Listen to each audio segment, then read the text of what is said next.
Calispera. Hoy es 17 de junio de 2020. Puede hablarse de una consistencia en la escuela cínica, es decir, de verdad hay algunos elementos que nos permitan declarar al cinismo como una escuela. Esta pregunta pareciera de obvia respuesta o superflua porque la tradición ha avalado el nombre del cinismo como una escuela, pero cuando nos acercamos a mirar las vidas, los dichos y las obras de los filósofos representativos del cinismo, nos percatamos de muchísimas diferencias entre ellos. Y más aún, si observamos los miembros de otras escuelas, por ejemplo, los de la escuela sirenaica, los de la escuela hedonista, ¿cierto? O si vemos incluso a los estoicos, bueno, realmente de los estoicos es donde uno más consistencia pudiera ver, pero aún así uno dice, pero a mí me parece que obra muy distinto este filósofo en relación con otro y se siguen llamando de una misma escuela. Yo creo que hay que tomar a bien el aval que la tradición le ha dado al nombre de escuela cínica y a las otras escuelas. Es decir, el mundo antiguo ya consideraba, el mundo antiguo, y está hablando del mundo helenístico y post-helenístico, es decir, ya el mundo cristiano y, bueno, y el mundo ulterior hasta nuestros días, consideraba a estas escuelas escuelas, las tenía por tales. Pero la pregunta insiste, ¿por qué obraban, al menos entre los cínicos, que son quienes nos competen ahora, de formas tan diversas y uno pudiera decir hasta contradictorias? ¿Qué es entonces una escuela para el mundo antiguo? ¿Por qué vemos, por ejemplo, que Antístenes no era tan aguerrido, tan arrojado, tan desparpajado y hasta tan insultante? Y en cambio Diógenes de Sinope sí. Porque si se supone que el cinismo declara que hay que renegar de toda convención social, vemos a cínicos como Onesícrito viviendo con Alejandro Magno, justo aquel que representa todo aquello contra lo que Diógenes de Sinope luchó.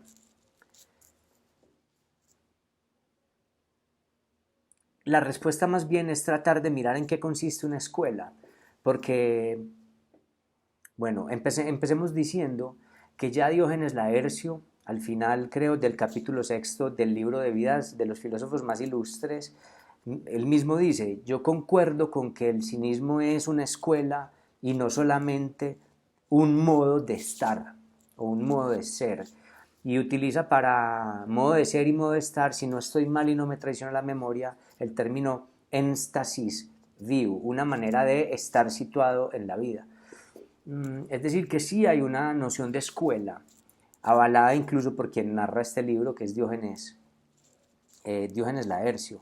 Después hablaremos en otro video qué tanto podemos creerle a Diógenes Laercio sus relatos o qué tanto podemos considerar como verdadero o no, y cuál es la labor del narrador. Porque esta pregunta incluso se remonta a la siguiente. ¿Qué tanto podemos creerle a Platón o a Jenofonte del Sócrates que relatan? ¿Qué tanto podemos en las biografías que vemos en la televisión o en los libros creerles a los testimonios de los demás acerca de alguien? Es una pregunta interesante que no tiene una respuesta última, pero para la que yo particularmente tengo una posición.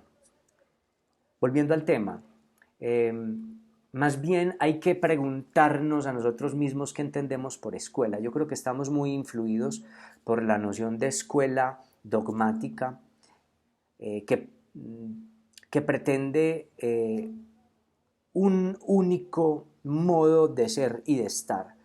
La noción de escuela en el mundo antiguo, si bien desde luego había algunos principios básicos que diferenciaban a unas escuelas de las otras, los límites entre escuelas incluso no son tan sencillos de dilucidar.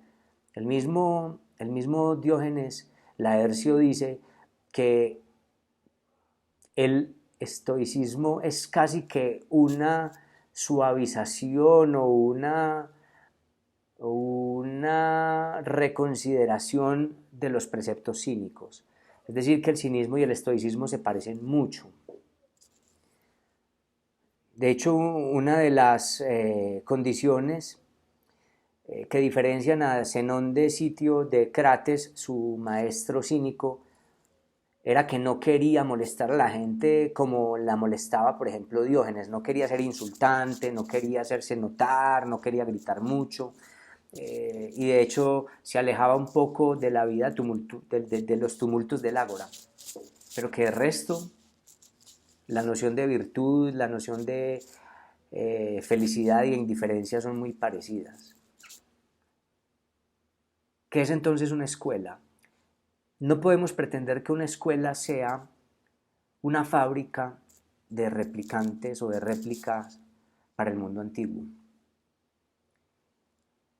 El mundo antiguo sostenía como escuela la relación entre unos maestros y unos estudiantes. El maestro explicaba más o menos las nociones que tenía acerca del modo de vida y la explicaba no encerrado en un aula como estamos acostumbrados desde más o menos desde el medioevo, sino que había una verdadera convivencia amorosa, amistosa, vital, completa entre el maestro y el estudiante. Entonces el estudiante veía a su maestro no solamente hablando en charlas, en disertaciones, sino cómo asistía a los banquetes, cómo se comportaba en los banquetes, cómo trataba a la multitud, cómo arengaba, cómo defendía sus argumentos, cómo trataba a los enemigos, cómo le hablaba a las instituciones. Entonces, la noción de maestro y estudiante no se circunscribía solamente al estar encerrados y aislados de la polis, sino que elegir un maestro era elegir a alguien con quien convivir. Y cada palabra del maestro, cada acción del maestro, esto está desde Sócrates, era un signo, era un mensaje del cual el discípulo aprendía. Ver dormir al maestro era incluso un signo de aprender, de aprendizaje para la escuela. Entonces, por ejemplo, Diógenes no necesitaba más que de un manto para dormir, eso ya es una enseñanza cínica. Los cínicos rechazaban, digamos, la moral social y las convenciones, eso ya era una enseñanza cínica. Entonces lo primero que tenemos que entender es que la relación entre maestro y estudiante era ya la escuela misma, salir a vivir con el maestro para aprender las conclusiones a las que el maestro había llegado y sobre todo incluso para aprender de la humanidad del maestro. Y cuando hablo de la humanidad del maestro no estoy refiriéndome solamente en términos cristianos de compasión o como entendemos sea humano es como compadézcase del otro solamente, sino que la humanidad es incluso los titubeos del maestro, los errores del maestro, la ignorancia del maestro frente a algún tema también eran signo de aprendizaje. ¿Cómo trata el maestro la ignorancia? Es capaz de decir no sé a algo, es capaz de aceptar que se equivoca. ¿Cómo trata los argumentos de sus adversarios o de sus opositores? Esa es la humanidad del maestro. No se está con un Dios, se está con otro hombre, con otro ser humano. Ahora, ¿para qué se va donde un maestro? ¿Para qué se abandona la vida tal como se venía llevando y se adhiere uno a un maestro? Para vivir de otro modo. Esa es la escuela. La escuela es querer vivir de otro modo pretextándose un maestro. Se supone que los antiguos iban por la polis, que estaba plagada de propuestas filosóficas y comerciales y morales, y la gente elegía. Hacer una escuela es elegir la escuela en la que uno quiere estar. Pero ¿para qué se elige la escuela? La escuela no se elige para emular al maestro en todo. Y es aquí lo bonito, y aquí es donde yo hablo de que la escuela no es una factoría de réplicas o de clones. Se elige un maestro para tener experiencias vitales con él, para tener recuerdos que pasan por la carne y por la experiencia, comer con él, dormir con él, aguantar frío con él, viajar por las ciudades con él, ser desterrado con él, aguantar los oprobios y las loas con él,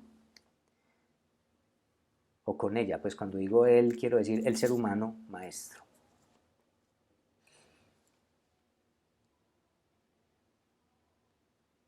Pero no era el ideal ser él, sino que una vez el estudiante sentía que ya podía pararse e irse, fuera porque el maestro había muerto, o sea, porque ya se habían incorporado las enseñanzas, el discípulo se paraba en un acto de mayoría de edad, se despedía, si se podía despedir, y salía a caminar para él mismo empezar a exhortarle a la ciudadanía y al mundo que él ya era algo distinto, que él ya podía ostentar, declarar, actuar de otro modo, ese modo nuevo que había aprendido. Pero hasta ahí uno pudiera decir, es una emulación del maestro, y no. Uno ve que hay diferencias entre los discípulos por una razón, porque ser filósofo no es solamente adherirse en la escuela al maestro, sino ver hasta dónde uno acepta las enseñanzas de ese maestro e inclusive cómo las interpreta para sí. Y es por eso que Antístenes es muy distinto que Sócrates y a su vez Diógenes es muy distinto eh, que Antístenes mismo. E inclusive podemos explicar así que un Onesícrito no considere que está renunciando al sí mismo, cohabitando en las cortes del rey Alejandro Magno. Es decir, que él siente que puede exhortar allí, que puede asusar allí y que puede, dentro del sistema moral del rey, hacer resistencia cínica. Por eso es que más bien yo planteo la figura de que las escuelas antiguas pasan por una elección del discípulo, pretenden vivir de otro modo en un acto erótico y amistoso con su maestro, y por último se irguen como un sujeto nuevo, como un filósofo nuevo, habiendo interpretado e incorporado algunas enseñanzas. La libertad del discípulo no solamente está en pararse y andar por el mundo con lo que ha adquirido y con lo que ha devenido, sino, por sobre todo, pudiendo interpretar para sí las reglas de la escuela que aprendió. Toda interpretación es un tropo de las enseñanzas que se recibieron. Recuerden que los tropos son los desplazamientos semánticos que van ocurriendo con las significaciones de las palabras.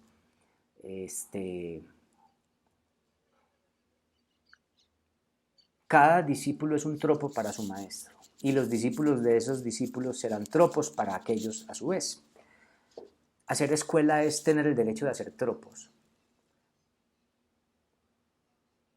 No hay necesidad de declarar unos principios únicos que si se interpretan distinto, entonces se considera como traición.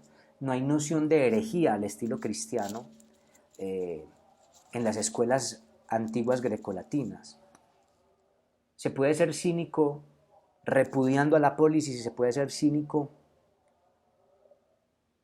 en la corte de Alejandro Magno, lo cual no significa que no haya réplicas, que no haya contestaciones, que no haya peticiones de diálogo. Es decir, vemos muchas veces que otros discípulos del cinismo les reprochan actividades y actitudes a sus compañeros. Pero estos reproches son peticiones de, venga, deme cuenta usted entonces qué es lo que está entendiendo por cinismo ya que está viviendo con Alejandro, o sea, cómo lo ejecuta o cómo lo interpreta usted.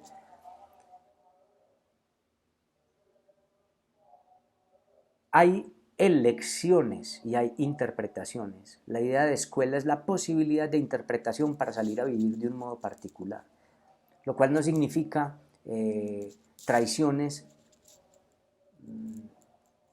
si la interpretación disiente un poco o bastante con relación al maestro.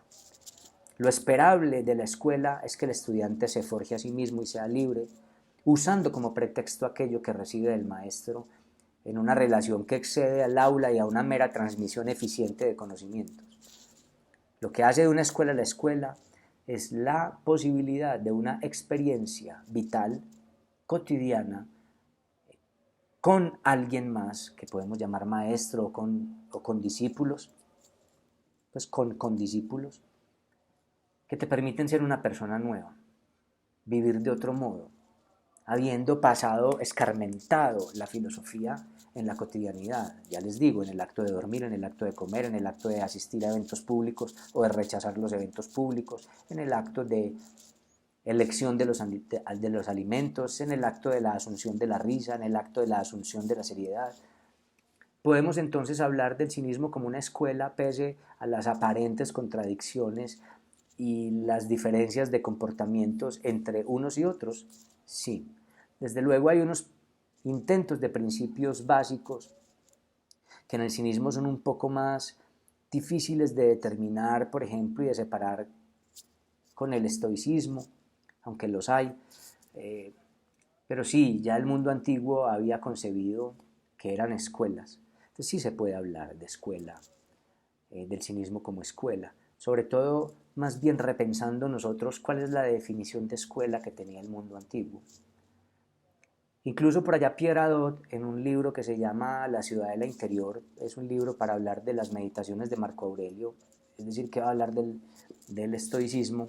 Él dice que el filósofo ni siquiera tiene que escribir nada ni decir nada nuevo si no quiere. O sea que también está lo otro, recibir las lecciones vitales que se obtienen con la humanidad del maestro para salir a vivir la humanidad. No hay ni siquiera que innovar. Puede no serse un tropo, pero lo esperable es que uno sea un tropo. Tropo quiere decir elegir para sí. Hacer que esos dogmas, y en griego antiguo la palabra dogma no significa asunto irreflexivo, sino opinión. Dogma en antiguo es opinión. Hacer las opiniones del otro también opiniones para sí. Ponerlas en tensión, ponerlas a prueba y mirar qué tanto me sirven en nuevas circunstancias. Por eso yo digo que es posible hablar de cinismo hoy, pero de cinismo filosófico. Es decir, cómo podemos actualizar y presentar, o sea, poner presentes las enseñanzas cínicas hoy. ¿Es posible hablar de un cinismo hoy? Cuando hay internet, cuando hay nuevas tecnologías. Sí, claro. Entonces lo que uno tiene que hacer como cínico sería simplemente interpretar las enseñanzas cínicas de los que uno ha visto que son cínicos en la historia, mirar cuáles sirven. Lastimosamente ya no hay mucho maestro por ahí en la polis, entonces toca a través de libros, toca a través de reflexiones solitarias a veces, pero si uno tiene la oportunidad de encontrarse un poeta, es decir, o un Barba Jacob, o un Bukowski, o un Federico Nietzsche por ahí, pues obviamente pueden volverse el maestro cínico de alguien. Pero es posible hablar hoy de cinismo y de continuación de la escuela cínica, sí, y no solo de la cínica, de la estoica. Por ejemplo, hoy que estamos en plenas aislamientos y en plenas pandemias, en plena pandemia por el virus, el COVID-19, pues me ha impresionado mucho ver en internet cómo se reavivan las reflexiones sobre el estoicismo, por ejemplo, lo cual me parece muy agradable.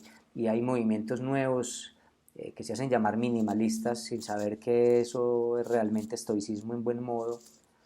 Bueno, me conmueve ver que esas escuelas siguen vivas, aun cuando lo ignoren.